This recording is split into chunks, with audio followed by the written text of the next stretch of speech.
to whoever needed to listen. This problem is not insurmountable. It can be addressed. It can end. It should have ended in actual fact long ago. But you can't end it by manipulation. You can't end it by playing games. So, one, does FDLR exist in that situation or not? Do people understand the history of FDLR or not? So why should FDLR be an issue even for discussion? Or why should it be a big problem that can't be resolved? We told these people, whoever was involved, that we started with DRC itself, even before the current administration in DRC. We used to approach these people. We even approached the current administration. We said, let's work together to resolve this problem, and that we will support you with whatever you think you need, and we will avail ourselves and our resources to actually help you fight this FDLR and eliminate it from. And they refused. I had even given them advice that, you see, Uganda has a problem of ADF and others based in Congo. We have a problem of FDLR based in Congo. Burundi also says they have a problem based in Congo. I said, why can't we, all of us, work together? Uganda works with the DRC, Rwanda works with the DRC, Burundi works with the DRC to eliminate the threat to security along our borders. I suggested to them, to the current administration, in 2019. Now, what they did, they allowed Uganda to go and to send in their troops to go and fight ADF. They allowed Burundi to quietly go into DRC to fight whichever their groups they are fighting are. When it came to Rwanda, they refused. Of course, that means something.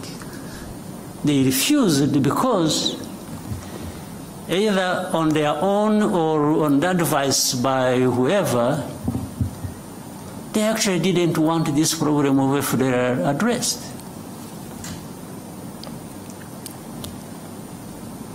This was way before this M23 problem flared up.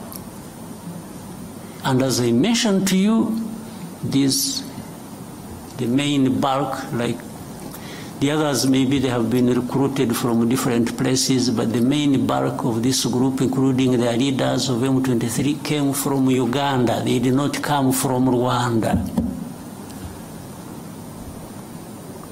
This is a basic fact you should all be knowing. Then ask yourselves, so how did it become Rwanda's problem? So why doesn't DRC address the problems of their own people? Why do they have to put the weight of that on our shoulders? Why don't they take away these 100,000 plus refugees here? Take them back home. Now, to show you the connection with these other countries, for all the time this problem has been there, some of these refugees, these countries, United States, Canada, Scandinavian countries, other countries, they've been coming here and selecting people from these camps that they would go and relocate in their countries. They've been doing it over a long time, but they have not taken many people. Out of 130,000 we have here, they have maybe among these countries, they have maybe relocated for settlement in their areas about, it can't be more than 11,000 over 20 years. So do these people come and take these refugees, or these people, knowing that they are taking Rwandese or they are taking Congolese? They definitely know they are taking Congolese. So how about those who are staying here and have not found a home anywhere in these areas? What happens to them? And they are coming every day, every time, with this fighting going on. So then they quickly find a solution in saying, let's blame Rwanda for everything. Then they make statements. Rwanda-backed M23 is doing this, is doing Rwanda every day. Rwanda must remove their forces. So I asked another time when we were having a conference like this, if anybody thinks Rwanda is in DRC, why should Rwanda be in DRC? They should ask themselves that question. If you want to blame Rwanda for being in DRC, can you also make an effort and try to reason and say, okay, but yeah, it's true, Rwanda is in DRC. Rwandan forces are in DRC. But why? Why should they be in DRC?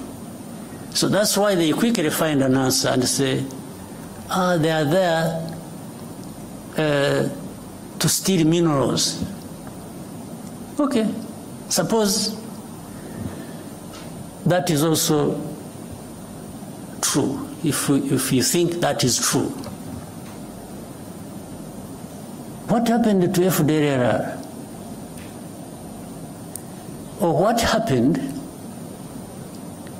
to what produced refugees to be here in their hundreds of thousands? What happened? Why? Was it because RDF was stealing minerals in Congo? That's why these refugees came here?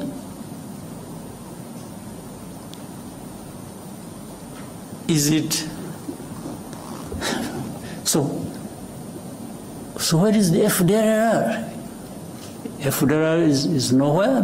You don't remember 2019 and later on afterwards 21 and so on, when there were 2019 in November, I remember there was an incursion through Virunga Mountains, invaded our country, areas of Kinigi and in Musanze.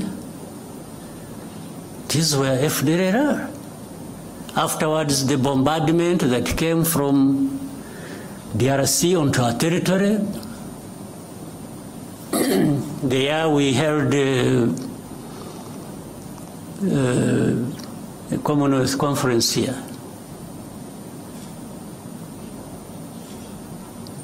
So the bombardment that was, and it killed our people. And we raised these matters with the government of DRC. Now, so everything is, oh no, they are there just stealing minerals. Okay, if you are right on this, how about these other issues? How have you addressed them? So, my dear friend, I've given you a long answer. I wanted to be quoted correctly, and I hope you will. This problem can be addressed but it cannot be addressed by just having processes where the only thing, in fact, it's really sad. We have processes and we have leaders leading these processes, and what becomes more important is the appearance, the camera appearance. It's being seen there to be signing something, and that becomes an end in itself. You leave the problem intact, you don't address it. Oh, but you didn't go to Rwanda. Okay, how about the time I went there? What happened?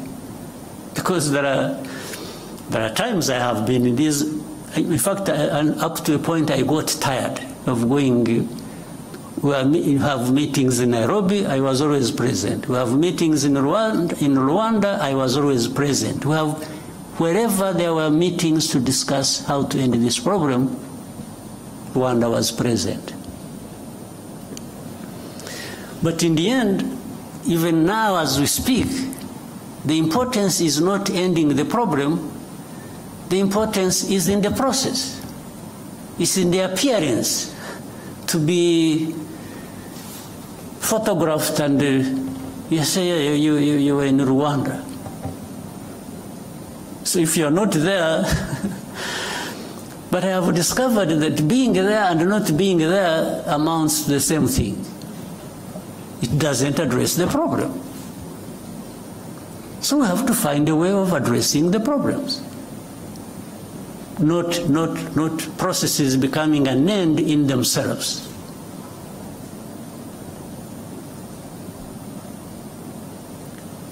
Not the leaders of those processes holding people's hands and doing this, being an end in itself.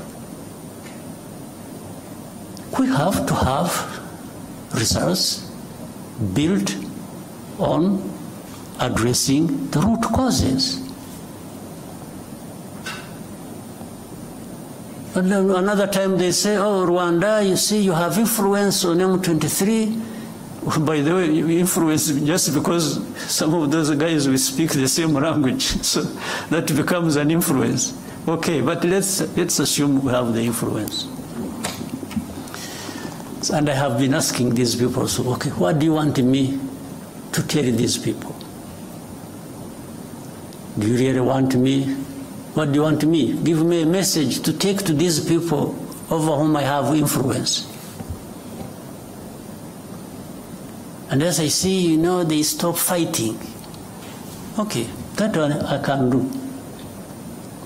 But what follows that next? Because if I tell them to stop fighting,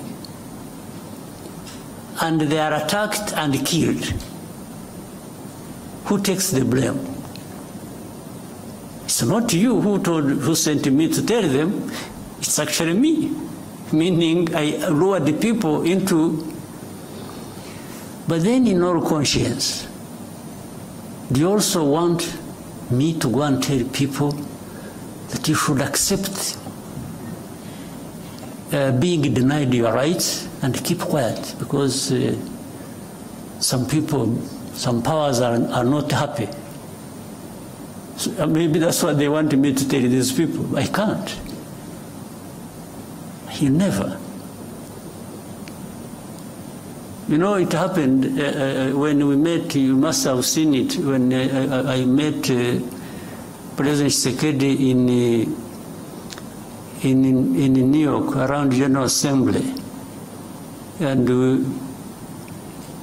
we had with us President of France, President Macron. At that time they were telling me, please give these people a message, they leave Bunagana. There is a place they had taken over called Bunagana, the border with Uganda. otherwise fighting will continue. I said, okay, I can even transmit your message just out of politeness. But if I tell them to leave Bunagana and get lost, first of all, where do they go? Secondly, are you going to follow that with addressing their problem they are fighting for?